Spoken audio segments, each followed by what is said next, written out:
Hey guys, it's Rafter here.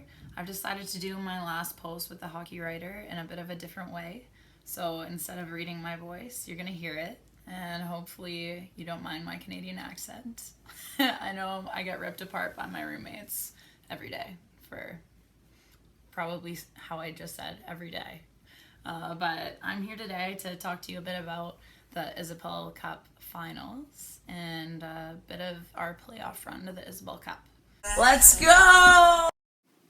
So Thursday morning, we had an early start to our day. We had 9 a.m. pracky, and that was followed by our bus ride out to Newark, New Jersey for the Isobel Cup finals. And unfortunately, the night before, I dropped my phone in the ice bath while I was hanging out with Haley Williams, chilling in the tub, and it's RIP. But I kept myself busy on the bus ride. I colored in my Tropical World coloring book. I watched Castaway, and I won't mention any names, but Anne-Marie may have shed a few tears at the end.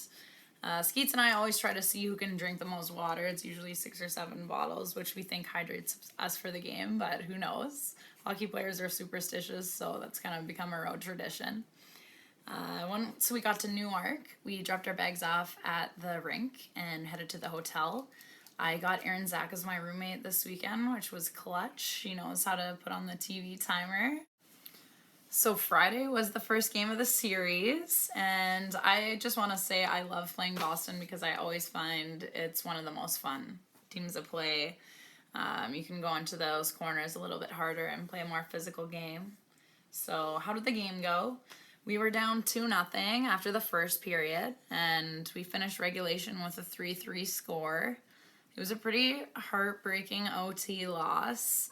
There was a scramble in front of our net, and a penalty shot was called for a glove over the puck. And the penalty shot was taken by Hillary Knight, and she put that one past Brie, and that ended game 1. So Saturday, I got a surprise from Liv and 2 of her teammates.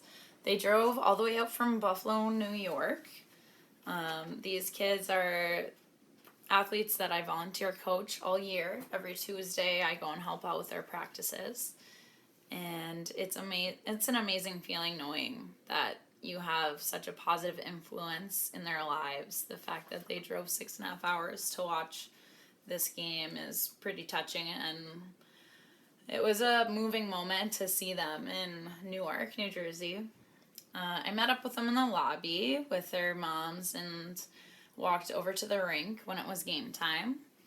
And when I got inside the rink, I was pulled aside by our defense coach, and I was informed that I may not be playing in the game. I ended up doing the off-ice warm-up and found out that I wouldn't be dressing for the game. I'm really an emotional person and a player, and how the situation was dealt with felt a bit hurtful to me, but it's one of those moments you need to collect yourself to support and stand by your teammates. Game 2 of the Isobel Cup, that's an important game and moment. So I think I handled that pretty well. I watched a game with Anne-Marie and Maggie Giamo. They are practice players on the Buttes that drove out after their day jobs as lawyers and teachers to show their support. And the first period wasn't that too great, and our coaches tried to change something up, switched up the forward lines, and I think that this helped us a bit in the game. At the end of it, Boston ended up with a W and taking the game. So they won the best 2 out of 3, and I went and walked out onto the ice and shook hands and exited the ice surface, and we all went to the dressing room. Our coaches said a few words about how proud they were of us and that they enjoyed being a part of the Buttes in our season. We truly did have a special group of girls this year, and it's unfortunate our season ended the way it did. However, as I said in my opening paragraph before this video, I think back to the quote, "Don't cry because it's over, smile because it happened." And I feel blessed to be a part of history, a part of growing the game of hockey. And I'm also thankful to be an ambassador of the sport and have the ability to influence young kids coming up, and it's really cool that they can dream of playing professional hockey. I look forward to see what the future holds for the sport and for these young girls coming up. Last thing I'm going to say, what's next for me? At the end of March, I'm flying out to Vancouver, BC to join the Leslie Global Sports team. I will be doing some private lessons, coaching practices, and making school appearances in the community to talk with young kids about my experience this year and being a professional athlete. This will be based mainly out of the Richmond Olympic Oval, and I'll also be training and skating out of UBC with Lisa Bonang and Joe McCollum. While back in Van, I'm also going to be chipping away at some courses at university as well.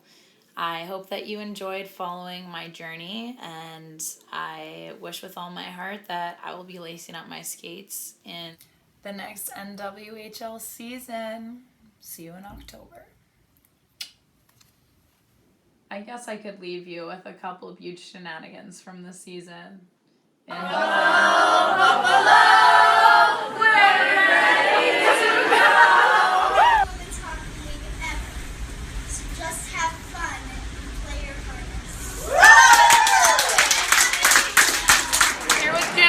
Judge at the Butte's End. You better not turn on this light this period. I won't. Your feet even touch the ground?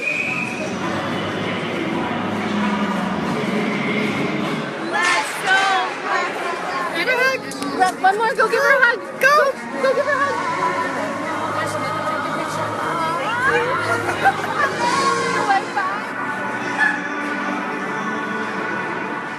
This is what happens when you face swap with Paige Harrington, number 2 on the Buttes.